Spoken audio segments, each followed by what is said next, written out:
temple of thy spirit. Let my spirit feel the warmth of your embrace.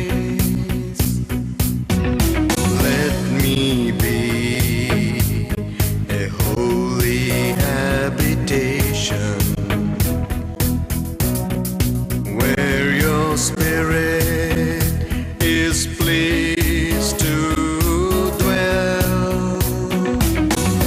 Oh Lord, I long to know your glory. Everybody wants to be a perfect person. सब लोग एक सिद्ध व्यक्ति होना चाहते हैं। Nobody wants to be second rate or a bad person. कोई भी व्यक्ति जो है वो तो दूसरे स्तर का या फिर एक बुरा व्यक्ति बनना नहीं चाहता है। And even if they have a lot of problems in their life, they cover it up. So they want to appear perfect to everybody. और अगर उनकी ज़िंदगी में बहुत सी समस्याएं हैं तो भी वो उसे ढाक देते हैं, किसी के सामने उसे प्रकट करने की कोशिश नहीं करते, वो सबके सामने सब अच्छा दिखाते हैं। Everyone wants to show a good side to everybody. They don't want to show the bad side. हर एक जो व्यक्ति है वो तो अपना अच्छा पहलू लोगों को दिखाना चाहता है, अपना बुरा पहलू लोगों के सामने रखना नहीं चाहता है। But the Word of God gives us certain things that we need to be perfect. लेकिन परमेश्वर का वचन हमें बहुत सी बातें बताता है जो हमें सिद्ध होने के लिए बहुत बहुत ज़रूरी होती हैं। So my title today is, Do you want to be perfect? तो आज मेरे संदेश का शीर्षक है, क्या आप सिद्ध व्यक्ति होना चाहते हैं? So we can study certain things in the Bible where we can learn how to practice those things and be perfect. तो आज हम परमेश्वर के वचन से देखेंगे कि किस तरह से हम इन सारी बातों को देखकर अपने जीवन में सिद्ध हो सकते हैं। इन बातों को हम यहाँ पर देखेंगे। Perfectness not in human sight but in the sight of God, what he considers good and perfect in his sight. ये तो मनुष्य की दृष्टि में सिद्ध होने की बात नहीं, लेकिन परमेश्वर की दृष्टि में सिद्ध होने की बात है। ऐसी कौन सी बात है जिसके कारण हम परमेश्वर की दृष्टि में सिद्ध व्यक्ति बन सकते हैं? We'll see a passage from Philippians chapter 3 verse 7 to 15. हम फिलिपियो अध्याय 3 वचन 7 से लेकर वचन 15 के इस वचन भाग को अभी इस समय देखेंगे। आइए हम इस वचन भाग को इस समय देखते हैं। Paul is talking about his own life, how he has applied certain principles in his life. पौलुस यहाँ पर अपने जीवन के बारे में हमें बताता है कि कैसे उसने खुद अपने जीवन में कुछ सिद्धांतों का उपयोग किया है। And at the end of that passage he says, and whoever wants to be perfect, let him have the same mind. और इस तरह से आखिर में वो कहता है कि जो कोई भी सिद्ध होना चाहता है वो व्यक्ति बिल्कुल इसी तरह से या इन्हीं बातों का पालन करने वाला व्यक्ति हो जाए। So Paul says that those who want to be perfect should have the same mind that he had while he wrote that passage. और पौलुस यहाँ पर इस तरह से लिखता है कि जब वो इस वचन के भाग को लिख रहा था उसके पास जैसा मन था, दूसरे व्यक्ति भी सिद्ध होने के लिए इसी तरह का मन रखें। So we'll see that passage. हम इस वचन को देखते हैं। I will read verse 7. For what things were gain unto me, I counted loss for Christ. परंतु जो जो बातें मेरे लाभ की थी उन्हीं को मैंने मसीह के कारण हानि समझ लिया है। फिलिपियो अध्याय 3 वचन 7 इस तरह से हमें बताता है। And verse 8 says, Doubtless I count all things but loss for the excellency of the knowledge of Jesus Christ my Lord, for whom I have suffered the loss of all things, and do count them but dung, that I may win Christ. और वचन 8 इस तरह से कहता है, वरन मैं अपने प्रभु यीशु मसीह की पहचान की उत्तमता के कारण सब बातों को हानि समझता हूँ, जिसके कारण मैंने सब वस्तुओं की हानि उठाई और उन्हें कूड़ा समझा है। And it says verse 9, Be found in him, not having my own righteousness, which is of the law, but that which is through the faith of Christ, the righteousness which is of God by faith. जिससे मैं मसीह को प्राप्त करूं और उसमें पाया जाऊं, न कि अपनी उस धार्मिकता के साथ जो व्यवस्था से है, वरन उस धार्मिकता के साथ जो मसीह पर विश्वास करने के कारण है और परमेश्वर की ओर से विश्वास करने पर मिलती है। इस तरह से वचन 9 भी हमें इसके बारे में बताता है। And verse 10 says, That I may know him and the power of his resurrection, the fellowship of his sufferings, being made conformable unto his death. वचन 10 कहता है, और मैं उसको और उसके मृत्युंजय की सामर्थ को और उसके साथ दुखों में सहभागी होने के मर्म को जानूं और उसकी मृत्यु की समानता को प्राप्त करूं। And verse 11 says, If by any means I might attain unto the resurrection of the dead. वचन 11 कहता है, ताकि मैं किसी भी रीति से मरे हुओं में से जी उठने के पद तक पहुंचूं। इस तरह से वचन 11 हमें बताता है। And verse 12, Not as though I had already obtained or were already perfect, but I follow after, that I may apprehend that for which I also am apprehended of Christ Jesus. वचन 12 कहता है, ये मतलब नहीं कि मैं पा चुका हूँ या सिद्ध हो चुका हूँ, पर उस पदार्थ को पकड़ने के लिए दौड़ा चला जाता हूँ जिसके लिए मसीह यीशु ने मुझे पकड़ा था। इस तरह से वचन यहाँ पर वचन 12 में बताता है कि मैं उस पदार्थ को पकड़ने के लिए दौड़ा चला जाता हूँ जिसके लिए मसीह यीशु ने मुझे पकड़ा था। And brethren, I count not myself to have apprehended, but this one thing I do, forgetting those things which are behind, reaching forth to those things which are before, I press towards the mark of the prize of the high calling of God in Christ Jesus. वचन 13 कहता है, भाइयों मेरी भावना ये नहीं कि मैं पकड़ चुका हूँ, परंतु केवल ये एक काम करता हूँ कि जो बातें पीछे रह गई है उनको भूल कर आगे की बातों की ओर बढ़ता हूँ, निशानी की ओर दौड़ा चला जाता हूँ, ताकि वो इनाम पाऊँ जिसके लिए परमेश्वर ने मुझे यीशु मसीह में ऊपर बुलाया है। इस तरह से वचन 13 और 14 हमें बताता है। And the first part of 15 verse 15 says, and let us therefore as many as be perfect be thus minded. वचन 15 का शुरू का भाग कहता है, सो हम में से जितने सिद्ध हैं यही विचार रखें। हम में से जितने सिद्ध हैं वो बिल्कुल यही विचार रखें। So this is the topic that if you want to be perfect, what is the mind that you should have? What are the things that you should do? यही तो वो बात है कि अगर आप सिद्ध होना चाहते हैं तो आपके अंदर कौन सा मन होना चाहिए और आपको कौन से काम करने चाहिए। The first thing that Paul says, सबसे पहली बात जो पौलुस यहाँ पर कहता है, this is one mind that's very important. और ये एक जो ऐसा मन है जो कि बहुत बहुत ही महत्वपूर्ण है। There are so many things around us which will distract us from our focus on Jesus Christ. हमारे आसपास ऐसी बहुत सी बातें हैं जो यीशु मसीह के ऊपर हमारे ध्यान को केंद्रित करने से हमारे ध्यान को भटकाते जाती हैं। ऐसी बहुत सी चीजें हैं। And nowadays the electronic media has come and it's become even more difficult. और इन दिनों में जब से ये इलेक्ट्रॉनिक मीडिया आया है तब से ये सारी बातें तो इससे भी ज़्यादा मुश्किल हो गई हैं। We spend so many hours on social media, Facebook, Twitter and so many things. हम सोशल मीडिया, फेसबुक और ट्विटर और इतनी दूसरी बातों पर हम इतना ज़्यादा समय बिताते हैं। And people are diverted, their attention is diverted from the things which are important to the other things. और लोगों का जो ध्यान है दूसरी महत्वपूर्ण चीज़ों से हटकर यहाँ इन सारी बातों पर चला जाता है, उनका ध्यान भटकता है। Many are diverted by sports and hobbies. और बहुत से लोग जो है वो तो खेल कूद और उनकी जो पसंदीदा चीज़ें हैं उसके कारण उनका जो ध्यान है यहाँ वहाँ भटकते जाता है। It may not be a wrong thing, शायद हो सकता है कि वो गलत बात ना हो, but it's taking your time and attention away from the real things. लेकिन ये जो है ये आपके ध्यान को जो असली बात है उस असली बात से दूर लेकर जाता है। Sometimes it's your family, कई बार ये आपका खुद का परिवार होता है। your children, and you're all the time, it's good to love your children, it's good to be with them, but whole attention can get diverted by your family, your wife and children or your husband. देखिए कई बार आपके जो बच्चे हैं, देखिए अपने बच्चों से प्रेम करना, उनके साथ में समय बिताना ये बहुत ही अच्छी बात है, लेकिन कई बार ऐसा होता है कि बहुत सी बार हम सारे ध्यान को केवल उन्हीं की ओर लगाए रखते हैं। And sometimes it can be that, your job can take all your time. या फिर हो सकता है कई बार आपकी जो नौकरी वो आपका सारा समय खा जाती है। And you'll all the time be spending your time, how can I make more, how can I increase my job, how can I make more money and more and more and more, and you leave the real pursuit of God. और आप इस तरह से सोचते हैं कि मैं अपने नौकरी में, अपनी कमाई में और कैसे आगे बढ़ते जाऊं, मैं कैसे और ज़्यादा तनख्वाह कमाते चले जाऊं, और बस आप नौकरी के पीछे, काम के पीछे भागते हैं। And even things may not be bad, but they can divert your attention from the real pursuit. ये सारी बातें बुरी नहीं हो सकती है, लेकिन फिर भी आपको जिसके पीछे चलना चाहिए उससे यह आपके ध्यान को पूरी तरह भटका सकता है। Jesus was very blunt when he spoke about these things. जब यीशु ने इन सारी बातों के बारे में कहा, उसने बिल्कुल स्पष्ट रूप में इसके बारे में कह दिया। And sometimes when the things that Jesus spoke, when we hear it, sometimes it may be seem offensive to us. और कई बार जो कुछ भी बातें यीशु ने कही, अगर हम उसे सीधा सुनते हैं तो ऐसा लगता है कि ये हमें चुभ रही है या हमें ये कुछ बोल रही है। But the love that we have for him should be so much that the other things should be, as Paul said, worthless. लेकिन उसके लिए हमारा जो प्रेम है वो तो इतना ज़्यादा होना चाहिए कि जैसे पौलुस कहता है कि बाकी सारी चीज़ें जो है वो तो मेरे लिए पूरी तरह से व्यर्थ हैं। Even our relationship with the family members, which is very good, we should have a good relationship, but even compared to the love to Jesus, that should be much less. और हमारे परिवार के लिए जो प्रेम है, हालांकि हमारे परिवार के लिए हमें प्रेम रखना बहुत बहुत ज़रूरी है, लेकिन यीशु के प्रेम की तुलना में हमारे परिवार का जो प्रेम है वो निश्चय ही कम होना चाहिए। हमें यीशु से ज़्यादा प्रेम करना है। Jesus said in Matthew chapter 10 verse 37. यीशु ने मत्ती अध्याय 10 वचन 37 में इस तरह से कहा है। As I said before, some of the words of Jesus, sometimes you feel it can be offensive to certain people. और जैसे मैंने आपसे कहा, कई बार जब यीशु के कुछ शब्द ऐसे होते हैं जो कि लोगों के लिए मानो ऐसा लगता है कि ये छूट का कारण है या फिर ये ठोकर का कारण है। They'll be offended by the tone that he spoke, but there is a meaning behind what he said. और जिस तरह से उसने कहा है उसके कारण शायद लोग चोट खाते हैं, लेकिन जो कुछ भी उसने कहा उसके पीछे निश्चय एक अर्थ है।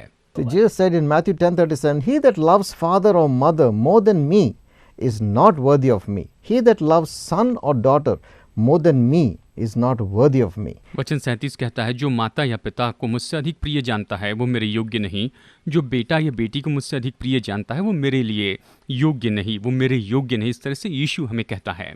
In other places he mentions your wife and your job and your land and your house, all those things. If you love those things more than Jesus, you're not worthy to be his disciple. और दूसरी जगह यहाँ पर पत्नी, नौकरी और जो सारी धन संपत्ति है, इन सारी बातों के बारे में कहता है। दूसरे शब्दों में, अगर आप उन चीज़ों से प्रेम करते हैं तो आप यीशु के योग्य नहीं हैं, आप यीशु के पीछे चलने के लायक नहीं है। इस तरह से यीशु का वचन हमें यहाँ पर बताता है। And when we look at your life, you will know what you love more. Do you love Jesus more or the other things more? You will know yourself. अगर आप अपने जीवन को देखेंगे तो आप जानेंगे कि आप यीशु से ज़्यादा प्रेम करते हैं या फिर आप दूसरी चीज़ों से ज़्यादा प्रेम करते हैं। आप खुद इस बात को अच्छे से जान पाएंगे। The time you spend with a certain thing, if you are spending more time with it, that means you love that thing more. अगर आप दूसरी किसी चीज़ों के साथ में ज़्यादा समय बिता रहे हैं तो ये निश्चय ये बताता है कि आप निश्चय उन बातों से सबसे ज़्यादा प्रेम करते हैं। If you love the Lord Jesus more, you will spend much time with the Lord Jesus. अगर आप प्रभु यीशु से ज़्यादा प्रेम करते हैं तो आप प्रभु यीशु के साथ में ज़्यादा समय बिताते चले जाएंगे। You will spend time worshiping Him and enjoying His presence. आप उसकी आराधना करेंगे, उसके साथ में जो उपस्थिति में समय है उसका आनंद But उठाएंगे। if all our time is diverted to getting a job and your family and your hobbies and your money, then your love is in that direction, not in the direction of Jesus Christ. लेकिन आपका जो सारा ध्यान है पैसे की ओर है, नौकरी की ओर है और जो कुछ भी आप चाहते हैं, अपनी पसंद की चीज़ें करना चाहते हैं, उन सारी बातों की ओर है, तो निश्चय आपका जो प्रेम है यीशु मसीह के लिए वो उतना ज़्यादा नहीं है, आप उससे प्रेम नहीं करते। Jesus said in Luke chapter 14 verse 33, लूका अध्याय 14 वचन 33 में यीशु ने यहाँ पर स्वयं कहा है, another hard saying, ये तो एक और कठोर शब्दों में कही बात है, that he that does not forsake all that he has, he cannot be my disciple. जब तक कोई व्यक्ति उसके पास की सारी चीज़ों को भूल न जाए, उसे छोड़ न दे, वो मेरा चेला नहीं हो सकता। Hard saying. ये तो सच में कठोर शब्द है And many people don't like to hear it. और बहुत से लोग इस तरह के शब्दों को सुनना पसंद नहीं करते, उन्हें अच्छा नहीं लगता। Doesn't mean that you throw everything away. इसका ये मतलब नहीं है कि आप सब कुछ छोड़ दें, फेंक दें, But your love and your affection, your desire goes towards God and not to those things. लेकिन आपका प्रेम, आपका जो आकर्षण है, ये सारी इच्छाएं जो है वो केवल परमेश्वर के लिए हो, केवल परमेश्वर की ओर जाए और किसी बात की ओर The word of नहीं। God says, परमेश्वर का वचन कहता है, having the goods of the world but not coming under the power of it. संसार की सारी चीज़ों को आप रखें लेकिन आप उनके वश में न रहें। इस तरह से वचन हमें स्पष्ट रूप में बताता है। Not being attached to those things so deeply that you lose your fellowship with God. उन सारी बातों के साथ में इतने ज़्यादा आप जुड़ न जाएं कि परमेश्वर की बातों को, उसके प्रेम को आप पूरी तरह भूल जाएं। Your joy does not come from your possessions or your money or your joy comes from Jesus. आपका जो आनंद है वो तो किसी चीज़ से या पैसों से नहीं है, लेकिन आपका जो आनंद है वो तो यीशु मसीह के कारण ही आता है। And why he said that if you don't forsake those things, you cannot be my disciple, is because he wants your entire heart to worship him and follow him. और उसने ये क्यों कहा है कि जो इन सारी बातों को छोड़ नहीं देता वो मेरा चेला नहीं होता। इस तरह से वो चाहता है कि आपका पूरा दिल जो है उसी की ओर रहे। You should not be so attached that you divide your love between Jesus and the other things. He doesn't want your love to be divided. देखिए, आप उन बातों से जुड़े न रहे। वो नहीं चाहता कि यीशु और आपके उन सारी चीज़ों के बीच में आपका प्रेम है जो बटा है, वो आपसे बिना बटा हुआ प्रेम चाहता है। That's what Paul said. और यही तो पौलुस कहता है। That I count all things but garbage and dung that I may win Christ. और वो कहता है कि मैं इन सारी बातों को व्यर्थ जानता हूँ ताकि मैं मसीह के लिए जीता चला जाऊँ। He was a highly educated man. वो पौलुस जो था वो तो बहुत ही पढ़ा लिखा व्यक्ति था। One of the really intelligent and capable persons of those days. ये तो उन दिनों में बहुत ही अच्छा और बहुत ही काबिल और बहुत ही पढ़ा लिखा लायक ऐसा व्यक्ति था। Educated at the highest level. सबसे ज्यादा पढ़ा लिखा ऐसा वो व्यक्ति था। He was a Pharisee. वो तो फरीसी था। He had, the highest rating in his religion also at that time. उस समय उसकी जो आस्था थी, उस आस्था में उसे सबसे ज्यादा सम्मान दिया गया था, उसे माना गया था। He said, regarding the law, I was blameless. He kept the law. और वो कहता है व्यवस्था के बारे में मैं तो निर्दोष हूँ, मैंने पूरी व्यवस्था का अच्छे से पालन किया है। But he said, I count all those things, all my honor, all my abilities and achievements as dung. वो कहता है मैं इन सारी बातों को, मेरी खुद की योग्यताओं को और मैंने जो कुछ भी हासिल किया है, उन सारी बातों को अभी मैं इस समय केवल व्यर्थ ही समझता हूँ। That is the attitude you must have if you want to be a perfect person. Your focus and your desire, your love should be only Jesus. आपके अंदर में यही मनोदशा होनी चाहिए। आपका जो ध्यान है, आपका जो प्रेम है, ये सब कुछ केवल यीशु मसीह और केवल यीशु मसीह के लिए ही होना चाहिए। The person whose heart is so fixed on Jesus, God will bless you in every other way. जिस व्यक्ति का दिल यीशु मसीह पर इतना अच्छे से लगा है, परमेश्वर आपको हर तरीके से निश्चय ही आशीष देगा। He will take care of other things. वो बाकी सारी बातों की देखभाल कर लेगा। You know, the word of God says, परमेश्वर का वचन कहता है, seek you first the kingdom of God, सबसे पहले परमेश्वर के राज्य की खोज करो, and all the other things will be added to you. तो ये बाकी सारी चीजें तुम्हें दे दी जाएगी। When your priority is right, when your focus is right, things will click into place in your life. जब आपकी प्राथमिकता सही होती है, जब आप अपने जीवन में पहला स्थान परमेश्वर को देते हैं, तो सारी बातें अपने आप आपके जीवन में आती हैं। God will not allow a person who loves him and walks with him to be confused and ashamed and confounded. परमेश्वर कभी नहीं चाहता कि ऐसा व्यक्ति जो उससे प्रेम करता है, उसके पीछे चलता है, वो किसी भी तरीके से गड़बड़ी में रहे, किसी तरीके से शर्मिंदा हो। But a person who loves God with all his heart like Paul, things will fall into place. लेकिन ऐसा व्यक्ति जो पौलुस के जैसे अपने पूरे दिल से परमेश्वर से प्रेम करता है, उसके लिए सारी चीजें अपने आप सही जगह पर आएगी। And you will have the peace of God ruling in your heart. और आपके दिल में परमेश्वर की शांति पूरी तरह से राज्य करेगी। You will have his guidance in your life. आप अपने जीवन में उसके मार्गदर्शन को प्राप्त करेंगे। Every day his blessings will be upon you. हर एक दिन उसकी आशीष जो है वो आपके ऊपर में बनी रहेगी। But we don't look at him for the sake of the blessing, but we look at him because we love him. हम केवल आशीष के कारण उसकी ओर नहीं देखते, लेकिन उसकी ओर देखते हैं क्योंकि हम उससे प्रेम करते हैं। And when we love him with that deep love, everything else will come into place. और जब हम इतने गहरे प्रेम से उससे प्रेम करते हैं, तो बाकी सारी चीजें अपने आप अपनी जगह पर आ जाएगी। The second thing we need to do to be perfect. और दूसरा काम सिद्ध होने के लिए हमें करना है, वो काम तो ये है। We read it in the book of Philippians chapter 3 and verse 9. फिलिपियो 3:9 में हम इसके बारे में पढ़ते हैं। And it says, and be found in him, not having my own righteousness, which is of the law, but that which is through the faith of Jesus Christ, the righteousness which is of God by faith. न कि अपनी उस धार्मिकता के साथ जो व्यवस्था से है, वरन उस धार्मिकता के साथ जो मसीह पर विश्वास करने के कारण है। इस तरह से वचन बताता है और परमेश्वर की ओर से विश्वास करने पर मिलती है। इस तरह से यहाँ पर पौलुस हमें बताता है। You know, God gave the law through Moses. जानते हैं परमेश्वर ने मूसा के द्वारा व्यवस्था दी थी। It was a good law. वो एक अच्छी व्यवस्था थी। And a person who could keep the law was righteous. और जो व्यक्ति उस व्यवस्था को निभाता था, वो तो धर्मी व्यक्ति था।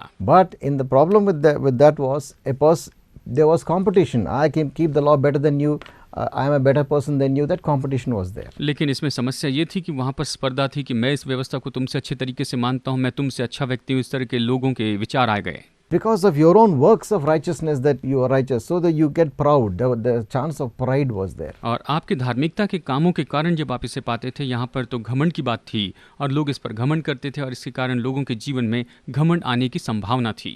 But Paul says, I don't have my own righteousness which is of the law, but that which is through faith in Jesus Christ. लेकिन पौलुस कहता है कि जो मेरी धार्मिकता ये तो व्यवस्था के कारण नहीं है, ये जो मेरी धार्मिकता है ये तो यीशु मसीह पर विश्वास करने के कारण ही है। You cannot get righteousness by keeping a set of rules and a set of laws and a set of conditions. आप यहाँ पर कुछ नियम मानकर, कुछ व्यवस्था को मानकर आप अपने जीवन में धार्मिकता को प्राप्त नहीं कर सकते। इस तरह से वचन कहता है। So many people try hard to keep a set of rules to achieve righteousness. कुछ लोग तो बहुत ही ज्यादा कोशिश करते हैं, कुछ नियम को मानते हैं ताकि धार्मिकता को हासिल करें। Every religion teaches you do this and do this and do this, and then you may achieve heaven. You may go to heaven. हर एक आस्था इस तरह से कहती है कि तुम ये करो, तुम वो करो, जब तुम ऐसा करोगे तो तुम स्वर्ग को प्राप्त कर सकोगे। Everywhere you find sets of rules and regulations. हर एक बात जो आप देखते हैं वहाँ पर आप नियम और क्या करना है क्या नहीं करना ये बताया गया है। But the law will never bring you to righteousness. लेकिन व्यवस्था कभी भी आपको धार्मिकता की ओर लेकर नहीं आ सकती है। It will only expose your sin. It will only expose the sin that is in you. और ये तो केवल उस पाप को प्रकट करेगी जो आपके अंदर में उसे प्रकट करेगी। But it will not be able to help you overcome that sin. लेकिन उन पाप के ऊपर में जयवंत होने के लिए ये आपकी मदद नहीं कर सकती है। Because it depends on your strength. क्योंकि ये तो आपकी शक्ति के ऊपर आधारित होती है। And we can never by our strength be righteous. और हम अपनी शक्ति से कभी भी धर्मी नहीं हो सकते हैं। But a perfect person knows that I cannot be righteous by my own works. लेकिन जो सिद्ध व्यक्ति वो इस बात को समझता है कि मैं अपने धार्मिकता के कामों के द्वारा इसे कभी हासिल नहीं कर सकता। And like Paul he says, my righteousness is not by law but by faith in Jesus Christ. लेकिन पौलुस यहाँ पर कहता है कि मेरी जो धार्मिकता है ये व्यवस्था के कारण नहीं है, लेकिन प्रभु यीशु पर विश्वास करने के कारण ही है। Righteousness comes by believing and accepting the finished work of Jesus Christ. धार्मिकता तो यीशु मसीह के ऊपर विश्वास करने और उसने पूरे किए गए काम पर भरोसा करने से ही हमें मिलती है। इस तरह से वचन हमें बताता है। On the cross of Calvary, Kalvari के क्रूस पर यीशु ने जो काम पूरा किया, He did everything that we need for righteousness. धार्मिकता के लिए हमें जो कुछ भी चाहिए था वो सब कुछ उसने वहां कर दिया। All the punishment for our sin was paid. हमारे पाप के लिए जो कुछ भी दंड था उसका पूरा दाम चुका दिया गया। Every curse that was against us was taken by Him. हर एक श्राप जो हमारे विरुद्ध में था उससे ले लिया गया Everything that was written against us was nailed to the cross, and we are set free from that. और हर एक बात जो हमारे विरुद्ध में लिखी गई थी उन सारी बातों को वहां पर क्रूस के ऊपर में लटका दिया गया, टांग दिया So गया। it's no longer by keeping a set of rules, but by faith in Jesus Christ. तो अब ये जो धार्मिकता है ये केवल विधियों को या व्यवस्था को मानने से नहीं है, लेकिन प्रभु यीशु मसीह पर विश्वास करने के कारण है। The righteousness God will give it to you when you come to know Jesus Christ. It is given to you as a gift. ये धार्मिकता तो परमेश्वर आपको तब देता है जब आप प्रभु यीशु मसीह के ऊपर विश्वास करते हैं, उसके पास में आते हैं, वरदान के रूप में देता है। It says in Romans chapter 4 verse 3, Romeo अध्याय 4 वचन 3 में ये इस तरह से हमें बताता है। it talks about Abraham. ये तो अब्राहम के बारे में बताता है। This was even before Jesus Christ came into this world, even before that. ये तो यीशु मसीह के संसार में आने के पहले की बात है, ये तो उसके भी बहुत समय पहले की बात है। It says in Abraham believed God and it was accounted to him for righteousness. ये कहता है कि अब्राहम ने परमेश्वर पर विश्वास किया और ये उसके लिए धार्मिकता गिना गया। And the same chapter verse 22 says, therefore it was imputed to him for righteousness. और इसी अध्याय में यहाँ पर वचन 22 कहता है कि ये तो उसके लिए धार्मिकता माना गया, धार्मिकता के रूप में इसे गिना गया। His belief in God, his faith in God, that was accounted as righteousness. परमेश्वर में उसका जो विश्वास है, उसका जो भरोसा था, उससे धार्मिकता के रूप में गिना गया। And verse 24, but for us also to whom it shall be imputed, if we believe on him that raised Jesus Christ our Lord from the dead. वचन 24, वरन हमारे लिए भी जिनके लिए विश्वास धार्मिकता गिना जाएगा, अर्थात हमारे लिए जो उस पर विश्वास करते हैं जिसने हमारे प्रभु यीशु को मरे हुए में से जिलाया। इस तरह से रोमियो का ये वचन कहता है। See, Jesus died on the cross for our sins. देखिए, यीशु क्रूस पर हमारे पापों के लिए मारा गया। 3 days he was buried in the grave. 3 दिनों तक वो वहां पर कब्र में गाड़ा गया, वो वहां पर कब्र में रहा। Not for anything he had done, but for what we have done. वो उसके लिए नहीं जो उसने किया था, लेकिन जो सब कुछ हमने किया था उसके कारण ऐसा हुआ। And he paid the entire price for our sin. और उसने हमारे पापों के लिए पूरे दाम को चुका दिया। So now your righteousness is not by keeping law, but by the faith and by the grace of our Lord Jesus Christ. और इसलिए आपकी जो धार्मिकता है ये व्यवस्था को मानने से नहीं है, लेकिन प्रभु यीशु मसीह पर विश्वास करने से और उसके ऊपर भरोसा करने से है। Just as Abraham believed God, it was counted as righteousness to him. जैसे अब्राहम ने परमेश्वर पर विश्वास किया और ये उसके लिए धार्मिकता गिना गया, Same way, when we believe in Jesus Christ and receive him into our life, it is counted to righteousness for us, as righteousness. और इसी तरह से जब हम प्रभु यीशु मसीह पर विश्वास करते हैं, उसे अपने जीवन में स्वीकार करते, ग्रहण करते हैं, तो ये बात भी हमारे लिए धार्मिकता के रूप में गिनी जाती है। The perfect righteousness of God is given to you and as a gift from God. परमेश्वर की जो सिद्ध धार्मिकता है वो तो आपको दी जाती है और ये परमेश्वर की ओर से वरदान है। इस तरह से वचन हमें बताता है। You are covered by the righteousness of God. आप परमेश्वर की धार्मिकता के द्वारा ढाके जाते हैं। It says in the Bible, Christ has become unto us righteousness, wisdom, sanctification and redemption. Bible में यह हमें बताता है कि मसीह हमारे लिए शुद्धिकरण, धार्मिकता, छुटकारा और ये सारी बातें यीशु मसीह हमारे लिए हो गया। He is our righteousness. वो हमारी धार्मिकता है, He is your perfectness. वो आपकी सिद्धता है। Not what you have done, but what he has done. आपने जो किया है वो नहीं, लेकिन उसने जो किया है केवल उसी के कारण। Why don't you give your life to this person क्यों न आप अपना जीवन ऐसे व्यक्ति को सौंप दें and receive that righteousness as a gift from God? और इस धार्मिकता को आप परमेश्वर की ओर से वरदान के रूप में पाएं। You don't have to struggle to be righteous with God. आपको परमेश्वर के सामने धर्मी होने के लिए कश्मकश करने की जरूरत नहीं। You don't have to make long pilgrimages to very difficult areas. You don't have to do that.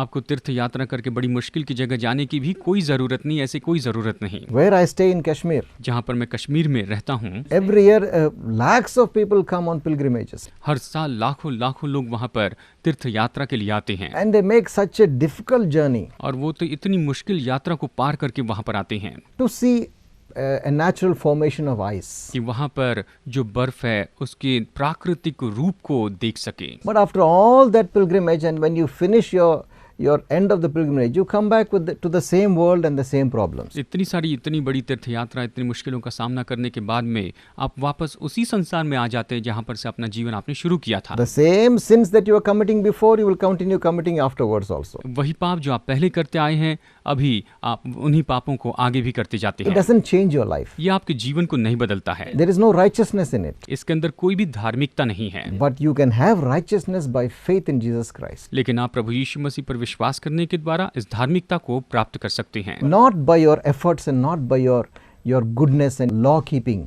ये तो खुद के आपके परिश्रम के द्वारा नहीं, या आपकी भलाई के कारण नहीं, और ना ही ये आपकी व्यवस्था को मानने के कारण होने वाली ऐसी कोई बात है। Not by punishing yourself and putting yourself to pain, not by that. और इसलिए नहीं कि आप अपने आप को दंड देते हैं, दर्द देते हैं। God is giving it as a gift. परमेश्वर इसे वरदान के रूप में आपको देता है। His righteousness, उसकी धार्मिकता, not your righteousness. ये आपकी धार्मिकता नहीं है। His own righteousness is giving you as a gift. उसकी खुद की धार्मिकता वो आपको एक वरदान के रूप में देता है। But you must take a step to receive that gift. लेकिन आपको इस वरदान को स्वीकार करने के लिए कदम बढ़ाना You है। have to believe in the finished work of Jesus Christ on the cross. क्रूस के ऊपर यीशु मसीह ने जो काम पूरा किया है, उस काम पर आपको भरोसा करना है। You have to believe that He died on the cross for your sins and He rose again on the third day and that He can forgive you if you believe in Him. You must believe that. आपको ये विश्वास करना है कि वो आपके पापों के लिए वहाँ पर क्रूस के ऊपर मारा गया। आपको उस पर विश्वास करना है। जब आप उस पर विश्वास करते हैं तब वो आपके पापों को क्षमा करता है। Will you pray with me now? क्या अभी आप मेरे साथ प्रार्थना Maybe करेंगे? you're watching me, you have never committed your life to Jesus Christ. शायद आप इस समय ये प्रोग्राम देख रहे हैं और हो सकता है कि आपने अपने जीवन को कभी यीशु को नहीं सौंपा है। But you are feeling peace when you watch this program. लेकिन जब आप इस प्रोग्राम को देखते हैं, आप शांति को महसूस करते जाते हैं। You know that I'm telling something which is true. और आप इस बात को जानते हैं कि मैं ऐसा कुछ बता रहा हूँ जो बात बिल्कुल सत्य है। Then take that step now. तो फिर अभी इस कदम को आप उठाइए। Don't delay. आप इसमें देरी मत You कीजिए। don't know what will happen tomorrow. आप नहीं जानते हैं कि कल क्या होगा। Today is the day that you must make a decision and follow through with the decision. आज ही वो दिन है जब आपको निर्णय लेना है और उस निर्णय के अनुसार आपको चलते जाना है। Why didn't you pray with me? तो क्यों न मेरे साथ प्रार्थना करें? God will write your name today in His book. आज परमेश्वर आपका नाम अपने जीवन की किताब में, पुस्तक में लिख लेगा He will give His gift of righteousness to you. और वो अपना धार्मिकता का ये वरदान आपको दे देगा। Pray with me. मेरे साथ प्रार्थना कीजिए। Lord Jesus, Prabhu Yeshu Masih, I am a sinner. मैं एक पापी हूँ। I have done many things against you. मैंने तेरे विरुद्ध में बहुत से काम किए प्रभु। Forgive my sin. मेरे सारे पापों को तू क्षमा कर। I believe you died on the cross for my sins. मैं विश्वास करता हूँ कि तू क्रूस पर मेरे पापों के लिए मारा गया। I believe you shed your precious blood to wash me from my sins. मैं विश्वास करता हूँ कि तूने अपने बहुमूल्य लहू को बहाया कि मेरे पापों को तू धो दे। I believe you rose again on the third day. मैं विश्वास करता हूँ कि तू तीसरे दिन फिर से वापस जी उठा। Wash me of all my sins. मेरे सारे पापों से तू मुझे धोकर शुद्ध कर। Come into my heart, Lord Jesus. प्रभु यीशु, मेरे दिल में आ जा। Make me your child. मुझे अपनी संतान बना। In Jesus' name I pray. यीशु के नाम में मैं प्रार्थना करता हूँ। Amen. Amen. If you have prayed this prayer, अगर आपने ये प्रार्थना की है today you are a child of God. तो आज ही आप परमेश्वर की संतान हो चुके हैं And your name is written in the book of God. और आपका नाम परमेश्वर की किताब में लिखा गया है। And God sees you as a righteous person. और परमेश्वर आपको एक धर्मी व्यक्ति के रूप में देखता है। You don't have to,